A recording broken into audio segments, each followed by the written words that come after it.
Torres is in here, and Fernando Torres!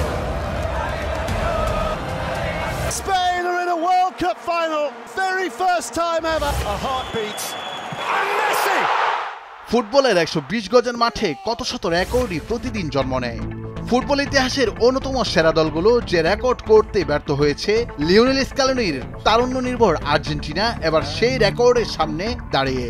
যে record গড়তে পারেননি সর্বকালের সেরা খেলোয়াড় পেলে, জিদান, কাকা, রোনালদো কিংবা দিয়েগো ম্যারাডোনারা। টানা 3 আন্তর্জাতিক শিরোপা জেতার রেকর্ড নেই দক্ষিণ আমেরিকার কোনো দেশের। 2 বার মহাদেশীয় শিরোপা এবং 1 বিশ্বকাপ জেতার কীর্তি গড়তে পারেনি ল্যাটিন আমেরিকার কোনো দল। একমাত্র দেশ হিসেবে কৃতিত্ব আছে ইউরোপের স্পেনের। 2008 সালে ইউরো, 2010 সালে বিশ্বকাপ এবং 2012 সালের ইউরো টানা জয় করেছিল দেশটি। এবার তারা আবারও ইউরো কাপ জিততে যাচ্ছে।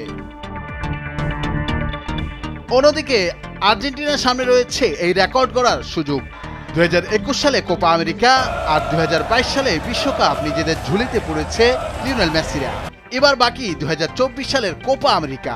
স্বপ্নের এই ট্রাভেলের চক্র পূরণ করতে আর্জেন্টিনার দরকার আর মাত্র একটি জয়। 15 জুলাইয়ের ফাইনালে জিতলেই ফুটবলের বিরল এক রেকর্ড স্পর্শ করবে মেসির আর্জেন্টিনা।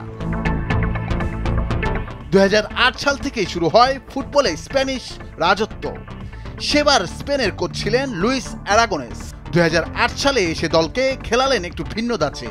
আরাগোনেস খেয়াল করলেন তার দলের জাভি, ইনিয়েস্তা, মার্কোস সেনা কিংবা জাভি আলোনসোরা বল পায়ে রেখে খেলতে পছন্দ করে।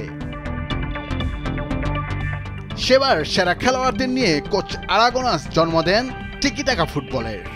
2008 সালে এসে 44 বছর পর বড় শিরোপা তথা ইউরো কাপ জিতল স্পেন। এরপর 2010 সালে বিশ্বকাপে স্পেনকে রাখা হয় সর্বকালের সেরাদের কাতারে। ইতিহাসে সবচেয়ে কম গোল দিয়ে বিশ্বকাপ জিতেছিল তারা। তখনকার কোচ দেল বোস্ক কেবল বিশ্বকাপ জিতেই থামেননি, 2012 সালের ইউরোটাও জয় করলেন এই অভিজ্ঞ কোচ। স্পেনের সেই সর্বজয়ী দলটা ভেঙে যায় 2014 সালে। আর সেখান থেকে একটু একটু করে জন্ম নিল আর্জেন্টাইন ফুটবলের তরুণ এক প্রজন্ম। 2018 ফুটবলে আর্জেন্টিনা বিদায়ের পর কোচ হলেন লিওনেল স্কালোনি।